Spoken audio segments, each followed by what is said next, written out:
다음 전투는 이탈리아 북부에서 일어났던 트라메시노 전투였습니다. 네, 트라메시노 전투. 기원전 217년에 일어났는데요. 자, 여기 로마군이 3만 명이 진격을 하는데요. 빨간색 부분으로 이렇게 진격을 합니다. 근데 딱 봐도 이렇게 가면 안 될 것 같죠. 우리도 알 수 있죠. 아래쪽으로는 호수고 위쪽으로는 산인데 와, 무슨 깡으로 이렇게 들어가는지 모르겠어요. 그것도 3만 명이 줄지어서 그냥 나 죽여주시오 약간 이 느낌이잖아요. 근데 여러분들 이게 생각을 해보세요. 나름대로 그 훌륭한 로마군에서 3만 명을 이끄는 지휘관이잖아요. 그럼 사실 그 사람들은 우리가 우습게 볼 수 있는 사람들이 아닙니다. 근데도 불구하고 이렇게 들어갔다는 건 뭐냐? 한니발이 이렇게 들어오게 만들었다는 거예요. 어떻게 이렇게 들어오게 만들었냐면 훗날 약 한 1500년 정도 후에 일어나는 몽고족이 썼던 망구다이 전술을 그대로 써요. 몽고족이 어떻게 해서 적들을 끌어와가지고 순식간에 섬멸을 해버렸었냐면은 먼저 기병들을 보내서 전투를 막 하는데 일부러 져주죠, 그쵸? 일부러 져줘요. 그래서 이제 이때 간 군사들은 싸움도 잘해야 되지만 거기다가 이제 연기력이 받쳐줘야죠. 네, 연기 대상감들이 딱 가는 거예요. 그래서 열심히 싸워주다가 안 되겠어 이러면서 리얼하게 져줘서 막 도망가요. 또 그 다음에 한 판 더 붙은 다음에 또 져줘요. 안 돼. 또 싸워서 또 져줘요. 이렇게 되면 아무리 냉정한 지휘관도 가슴이 웅장해지고 자뻑에 이제 사로잡히게 되죠. 그래서 역시 내가 잘 싸우는구나. 저놈들 우리 상대가 안 돼. 그냥 밀어버리면 돼. 이렇게 생각하게 만드는 거예요. 그래서 이 트라시메노 전투가 일어나기 전에 한니발은 그렇게 약간 망구다이 전술 비슷하게 해서 밑밥을 깔아놓습니다. 그래서 이 로마군이 드디어 딱 봐도 약간 악어 입처럼 생긴 이 아가리로 들어오게 되는 거죠. 네, 로마군이 3만 명이 진격을 하게 되고 그 위에 카르타고군이 매복을 하고 있었습니다. 한 줄로 매복을 하고 있었고 완전히 가둬서 잡아먹어버리기 위해서 여기 걸스라고 적혀있는 게 갈리아족 기병, 그 중기병들이거든요. 들어와서 공격한 다음에 뒤에서 중기병으로 막아버리려고 아예 그냥 틀어 막아서 다 죽이려고 한 거예요. 그래서 실제로 전투가 일어나니까 결과는 어떻게 됐느냐. 로마군이 3만 명 중에서 2만 명이 전사하고 이들을 이끌었던 최고 지휘관인 집정관 플라미니우스가 전사해버립니다. 와, 그러니까 이 사람도 분명히 훌륭한 사람이었을 거예요. 우리가 어릴 때 좀 이렇게 역사 시간에 또 배우다 보면은 맨날 우리 편이 막 잘하고 뭐 이긴 장군은 뛰어난 장군이고 진 장군은 뭐 형편없는 장군 이런 식으로 되게 배우는데 그렇게 가르치면 안 되는 거거든요. 그 사람이 질 수밖에 없었던 이유를 말해줘야죠. 완전히 낚인 거예요, 지금으로 따지면. 그래서 이렇게 큰 패배를 당하게 되고 이 다음 이제 로마는 겨우겨우 수도, 그러니까는 로마시 주변만 겨우겨우 방어를 하고 바깥쪽에서는 뭐 카르타고군이 뭐 뛰어다니든 말든 어떻게 손 쓸 수 없는 그런 상황이 돼요. 그래서 실제로 이때 나온 말이 뭐가 있냐면 로마 시민들이 이제 로마시로 자신들의 수도로 카르타고군이 쳐들어올 거라고 항상 생각을 했을 거 아니에요. 항상 생각하면서 맨날 전쟁 준비하면서 한니발이 온대 적들이 온대 이런 생각했을 거 아니에요. 그래서 그때 나온 말이 에너미 앳 더 게이트예요.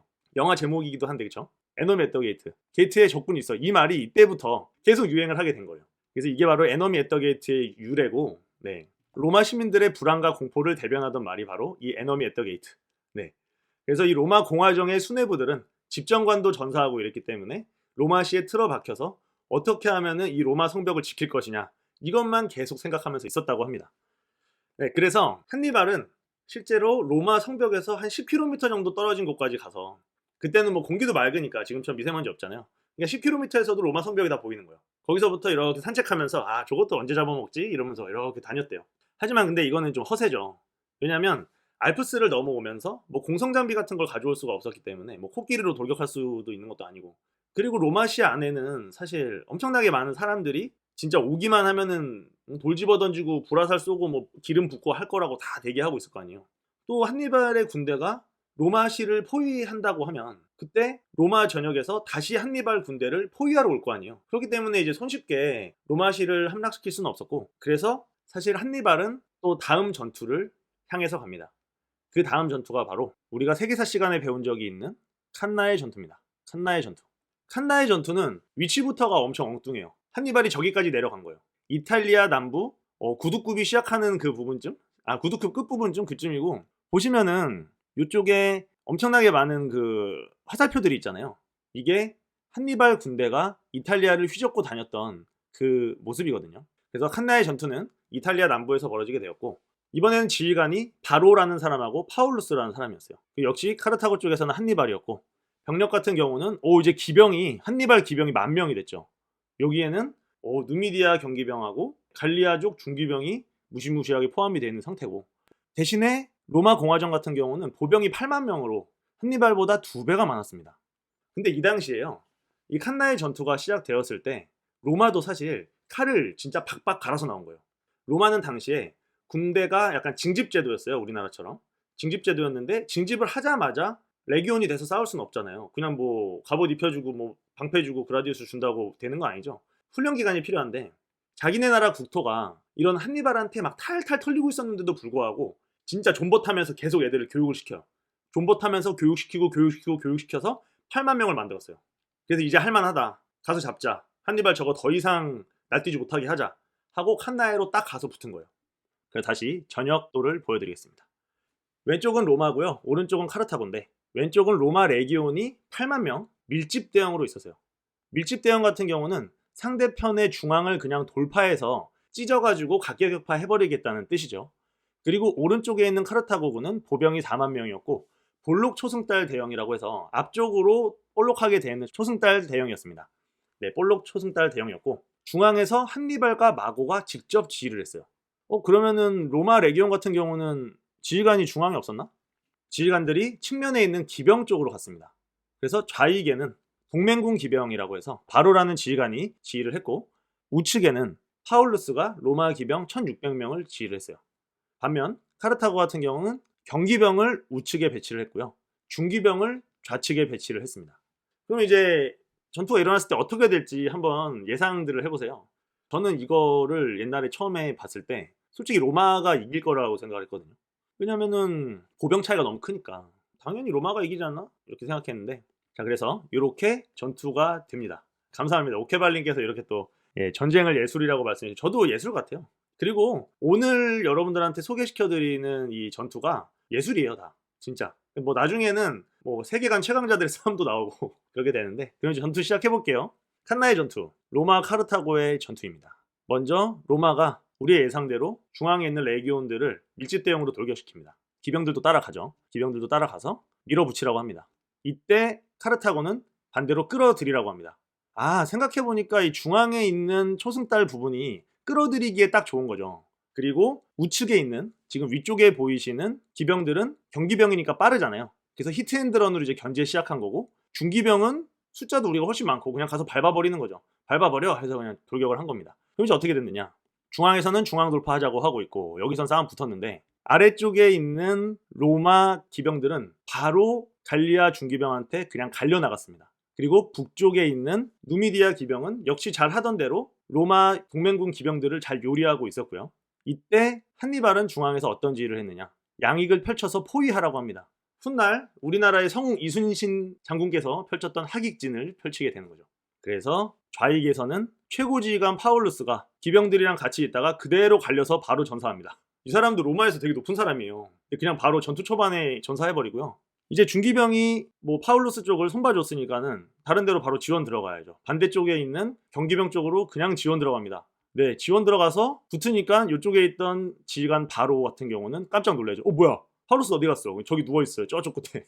끝났구나. 뭐 도망가야죠. 뭐 자기 목숨 살려야 되는데. 그리고 이 상황에서 중앙 부분은 어느새 볼록 초승달에서 오목 초승달로 바뀌어버린 카르타고의 진영에 그대로 갇혀가지고, 안쪽으로 안 그래도 밀집 대형이었잖아요. 겉에서 싸고 들어오니까 더 밀집되고 더 밀집되고 해서 나중에는 옴짝달싹을 못하는 거예요, 얘네들이.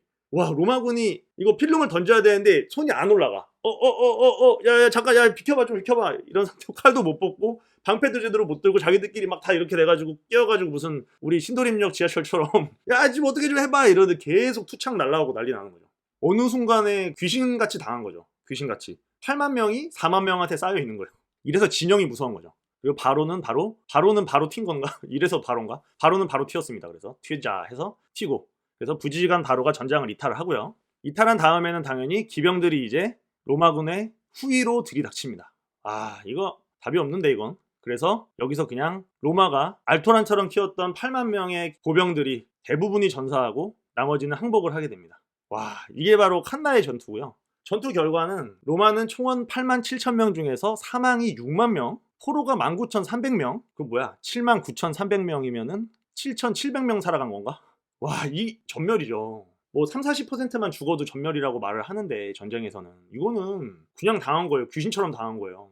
로마 지휘관 같은 경우는 자기들이 아마 양쪽의 날개에서 좀 버텨주는 동안에 자신들의 그 자랑인 레기온, 이 레기온 보병이 그대로 카르타고군을 밀어버릴 거라고 생각했을 거예요. 그대로 다 분쇄해버리면 그 다음에 자기들이 빠지면서 이제 기병들을 도망가게 하면 되죠. 어차피 기병은 못 잡아요. 기병들은 어차피 도망가, 걔네들은. 기병들 도망가면 우리 이긴 거다 와 하면 되는 건 줄 알았는데 웬걸 기병이 너무 세. 그냥 한쪽은 그냥 밟고 지나가고 한쪽은 안 잡히는데 뭐 여저 돼가지고 로마군이 이렇게 됐습니다. 카르타고 같은 경우는 그래도 많이 죽었네. 이 정도면 그죠? 많이 죽었죠. 로마 레기온이 그래도 잘했고 부상이 10,000명. 필름 같은 거 던진 거에 방패 뚫리고 꽂혀갖고 많이 부상 당했겠죠. 그쵸? 그거 말고는 뭐 부상 당할 일이 뭐 그렇게. 자, 그래서 로마 같은 경우는 전투 결과가 어떻게 되냐면 지휘관급 1명 제외 전원 사망했습니다. 지휘관급에서요 바로 도망가고 나머지는 여기 보병 대열에 다 있었던 거예요. 여기에 이제 로마 원로원에 있는 사람들도 있고, 그러니까 지금으로 따지면 뭐 국회의원 뭐 이런 사람들 여기 다 죽은 거예요. 와, 물론 참전했던 사람 중에 다 죽었다고요.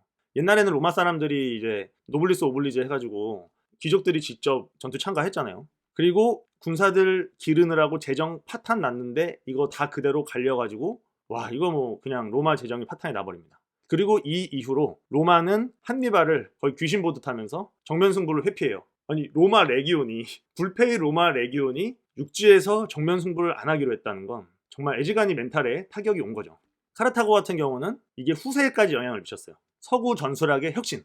서구 전술학. 그 전까지는 그냥 힘싸움으로 싸웠다면 혁신했다. 어떻게? 물론 그 전에 알렉산더 대왕 같은 사람들이 뭐 망치와 모르 전술 이런 거 했지만 이분은 정말 진영을 이용해서 적은 병력을 가지고 적에 더 많고 강한 병력을 타격해서 이긴 거잖아요. 하지만 전쟁의 승리를 카르타고가 가져갈 수 있었을까? 계속 보도록 하겠습니다. 자, 이쯤 되면 이제 에너미 앳 더 게이트 하러 가야 되잖아요. 근데 기원전 4세기에 건설된 로마 방벽이 발굴됐는데 그때 당시 높이가 이만했대요. 사람 가면은 머리가 일반적인 남자가 3칸쯤 온다고. 근데 여기 어떻게 넘어가지? 어떻게 넘어가지? 한니발은 지금도 논란이 많이 있는데 칸나의 전투에서 그렇게 크게 이겨놓고선 왜 로마 시로 직접 쳐들어가지 않았는가? 안 쳐들어가요. 근데 그 이후로 굉장히 방벽이 튼튼했고 로마시에는 이미 많은 사람들이 있었다. 당장 이 사람들이 레기온은 아니지만 어떤 공성전에서 투입할 수 있는 물자와 사람들이 충분히 있었기 때문에 역시 여기에 쳐들어가서 단숨에 함락시키지 못할 경우에는 역포위를 당해서 카르타고군이 오히려 공경에 빠질 수도 있다는 생각을 한 것으로 보입니다. 그래서 한니발의 전략은 로마시 주변을 계속 약탈하기로 했어요. 그러면서 로마 속주들, 그러니까는 로마에게 충성을 하고 있던 속주들의 배신을 유도하는 거죠. 굳이 로마시를 피 흘려서 점령하기보다는 로마 속주들을 배신하게 하겠다. 계속 약탈하면서 막 털면서 야, 우리한테 붙어, 털면서 우리한테 붙어. 실제로 카르타고 쪽으로 많이 붙었었다고 해요. 많이 붙었었다고 하는데 그럼에도 불구하고 로마는 거꾸로 지지를 않았어요. 대단한 거죠. 카르타고 본국이 삽질을 합니다. 한니발이 적진에 가서 완전히 로마를 탈탈탈 털고 있는데 이 와중에 카르타고에서는 뭐 보급도 제대로 보내주는 것도 아니고 오히려 다른 곳에서는 계속 카르타고가 지고 있는 거예요. 로마한테. 아니, 그렇게 많이 죽였는데 힘이 빠졌는데 로마 군단들한테 계속 지고 있었대요. 그러니까 이제 한니발 입장에서는 속이 터지겠죠. 와, 이걸 진다고 이런 거 있잖아요. 약간 뭐 LOL이나 뭐 이런 게임 같은 거 하면은 내가 엄청 캐리하고 있는데 아니 이걸 진다고 막 이런 느낌 있죠. 어떻게 이걸 지지 막 이런 게임이었던 거예요. 그리고 이때 이제 강력한 우리의 스키피오, 우리 머머리 형님 나타나십니다. 우리 머머리는 대머리는 강하다 아시죠?